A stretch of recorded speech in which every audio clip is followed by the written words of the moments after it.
Chapter 3. War is Peace. The splitting up of the world into three great superstates was an event which could be, and indeed was, foreseen before the middle of the 20th century. With the absorption of Europe by Russia and the British Empire by the United States, two of the three existing powers, Eurasia and Oceania, were already effectively in being.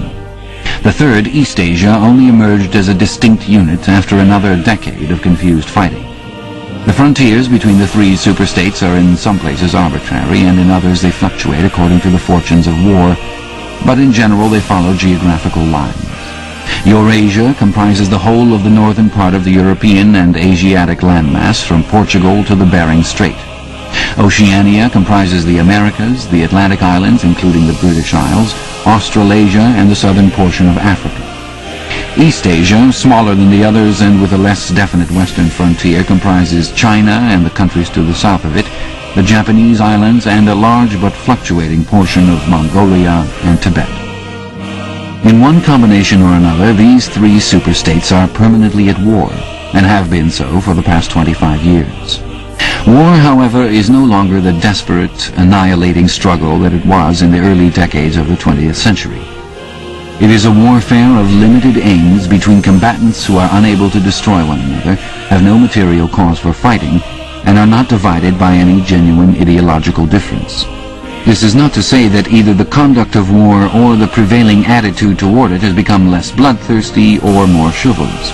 On the contrary, war hysteria is continuous and universal in all countries, and such acts as raping, looting, the slaughter of children, the reduction of whole populations to slavery, and reprisals against prisoners, which extend even to boiling and burying alive, are looked upon as normal, and, when they are committed by one's own side and not by the enemy, meritorious. But in a physical sense, war involves very small numbers of people, mostly highly trained specialists, and causes comparatively few casualties.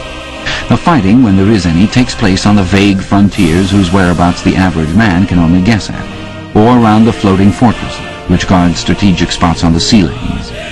In the centers of civilization, war means no more than a continuous shortage of consumption goods and the occasional crash of a rocket bomb, which may cause a few scores of deaths. War has, in fact, changed its character. More exactly, the reasons for which war is waged have changed in their order of importance. Motives which were already present to some small extent in the great wars of the early 20th century have now become dominant and are consciously recognized and acted upon. To understand the nature of the present war, for in spite of the regrouping which occurs every few years, it is always the same war, one must realize in the first place that it is impossible for it to be decisive. None of the three superstates could be definitely conquered even by the other two in combination. They are too evenly matched, and their natural defenses are too formidable. Eurasia is protected by its vast land spaces, Oceania by the width of the Atlantic and the Pacific, Eastasia by the fecundity and industriousness of its inhabitants. Secondly, there is no longer, in a material sense, anything to fight about. With the establishment of self-contained economies in which production and consumption are geared to one another, the scramble for markets, which was a main cause of previous wars, has come to an end, while the competition for raw materials is no longer a matter of life and death. In any case, each of the three superstates is so vast that it can obtain almost all of the materials that it needs within its own boundaries. Insofar as the war has a direct economic purpose, it is a war for labor power. Between the frontiers of the superstates, and not permanently in the possession of any of them, there lies a rough quadrilateral with its corners at Tangier, Brazzaville, Darwin, and Hong Kong, containing within it about a fifth of the population of the Earth. It is for the possession of these thickly populated regions and of the northern ice cap that the three powers are constantly struggling. In practice, no one power ever controls the whole of the disputed area. Portions of it are constantly changing hands, and it is the chance of seizing this or that fragment by a sudden stroke of treachery that dictates the endless changes of alignment. All of the disputed territories contain valuable minerals, and some of them yield important vegetable products, such as rubber, which in colder climates it is necessary to synthesize by comparatively expensive methods. But above all, they contain a bottomless reserve of cheap labor. Whichever power controls equatorial Africa or the countries of the Middle East or southern India or the Indonesian archipelago disposes also of the bodies of scores of hundreds of millions of ill-paid and hard-working coolies.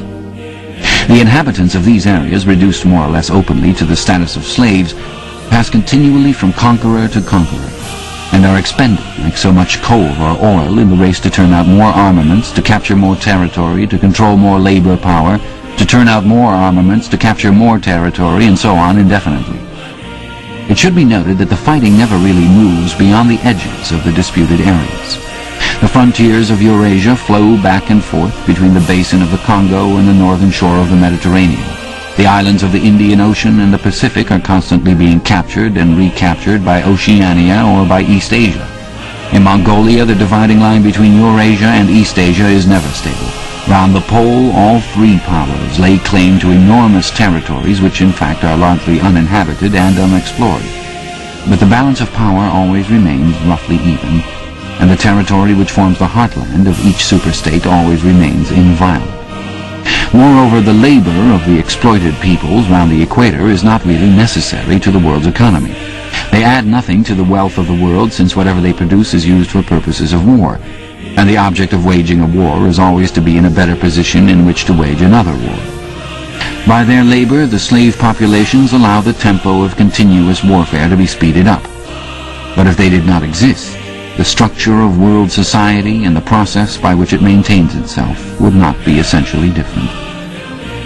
The primary aim of modern warfare, in accordance with the principles of doublethink, this aim is simultaneously recognized and not recognized by the directing brains of the inner party, is to use up the products of the machine without raising the general standard of living. Ever since the end of the 19th century, the problem of what to do with the surplus of consumption goods has been latent in industrial society. At present, when few human beings even have enough to eat, this problem is obviously not urgent, and it might not have become so even if no artificial processes of destruction had been at work. The world of today is a bare, hungry, dilapidated place compared with the world that existed before 1914, and still more so if compared with the imaginary future to which the people of that period looked forward. In the early 20th century, the vision of a future society unbelievably rich, leisured, orderly, and efficient, a glittering antiseptic world of glass and steel and snow-white concrete, was part of the consciousness of nearly every literate person. Science and technology were developing at a prodigious speed, and it seemed natural to assume that they would go on developing.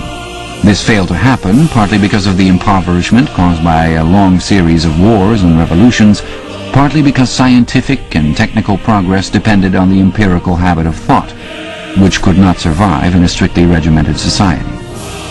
As a whole, the world is more primitive today than it was 50 years ago. Certain backward areas have advanced, and various devices, always in some way connected with warfare and police espionage, have been developed, but experiment and invention have largely stopped, and the ravages of the atomic war of the 1950s have never been fully repaired. Nevertheless, the dangers inherent in the machine are still there. From the moment when the machine first made its appearance, it was clear to all thinking people that the need for human drudgery, and therefore to a great extent for human inequality, had disappeared. If the machine were used deliberately for that end, hunger, overwork, dirt, illiteracy, and disease could be eliminated within a few generations. And, in fact, without being used for any such purpose, but by a sort of automatic process, by producing wealth which it was sometimes impossible not to distribute, the machine did raise the living standards of the average human being very greatly over a period of about 50 years at the end of the 19th and the beginning of the 20th centuries. But it was also clear that an all-round increase in wealth threatened the destruction, indeed in some sense was the destruction, of a hierarchical society. In a world in which everyone worked short hours, had enough to eat, lived in a house with a bathroom and a refrigerator, and possessed a motor car or even an airplane, the most obvious and perhaps the most important form of inequality would already have disappeared.